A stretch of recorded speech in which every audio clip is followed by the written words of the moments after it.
Thank you for tuning in to another video by Hunsky Hardwoods.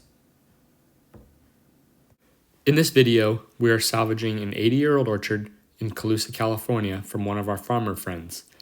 As you can see, they have some dead trees in there, some dying trees, and you could also see that back in the day they planted them 50 feet by 50 feet, which at the time was the way to do it. But now the new age planting, you get a lot more trees per acre, which means you get more nuts, which means hopefully the farmer will make more money.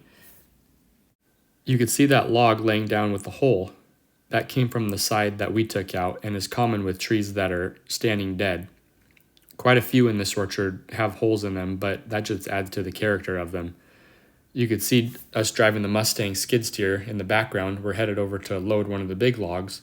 But the nice thing is when we take all the wood that is usable for our operation, he has someone come in and cuts the rest up into firewood, so there's very, very little waste.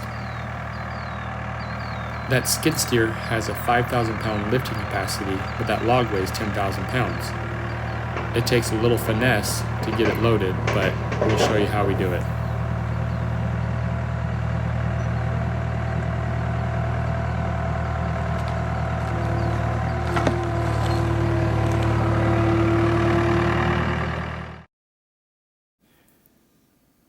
You want to push the log so about the front half is lined up with about the back third of the trailer, just like we're doing here.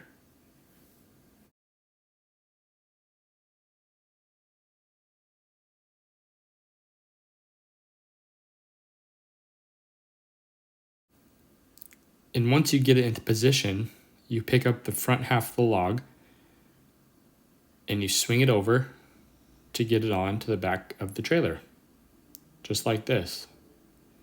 As you can see, we have extra heavy-duty fenders because sometimes the log likes to roll over onto the fenders.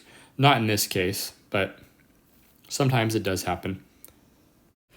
And now you take the butt end of the log and line it up with the front of the log so it's straight going on the trailer.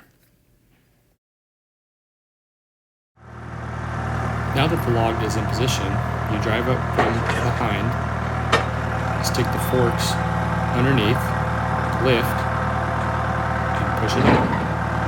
It is very important that someone has their foot on the brakes on the truck when you're doing this. And another thing that's very important is you want to make sure that the front half of the log is just over the center of the trailer or the tires. As you can see, I was just checking and gave him the okay that it's good to go.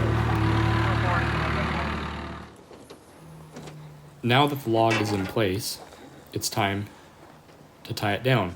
We use a chain on the front part and a chain on the back part and a binder on each chain.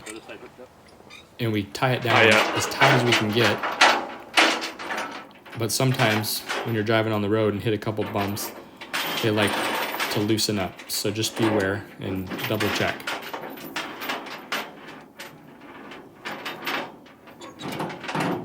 Tightness test, not tight enough, so you move it down a notch, grab the pipe, and pull down as hard as you can until it cinches down like this right here.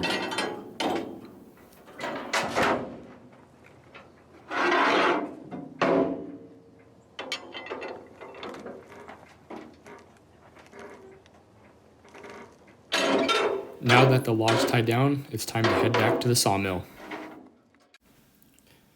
And here's some of the pieces that we took out of the orchard as well. As you can see, this one right here, this is the English and the graft line and the Claro walnut, which was the rootstock. They had a hole in it, so that's why we cut it off a little shorter. And here's some more. This one has a hole, but it'll make cool cookies and a possible epoxy table when it's dry. A lot of English, more English. A lot of this English in this orchard was Marblecake, which means it looks like a marble cake.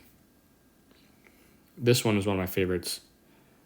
Really symmetrical hole, big English, 40-inch plus Claro walnut butt, and it's going to make some really cool tables.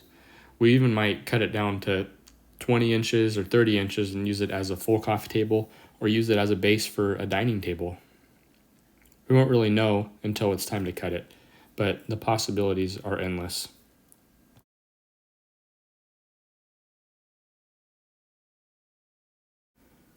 Now that we're back to our yard, it's time to unload it.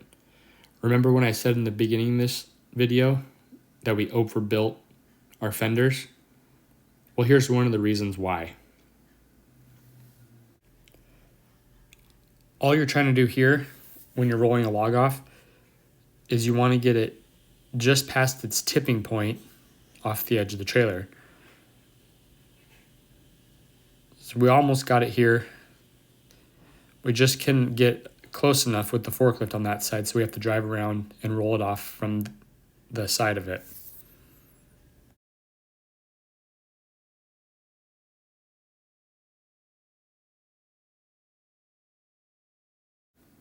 Now it's sawmill time. Check out the color and figure in this Claro part of the log. Really nice grain and really nice figure. And then you can see the graph line right where the 46 measurement is. And look at the English with the mineral stripes and the color contrast. That's what you would call Marblecake English because it looks like a marbled cake. English like this is very rare and hard to come by, and it's absolutely beautiful. If you feel like we've earned a subscription, please hit subscribe and stay tuned for our next video.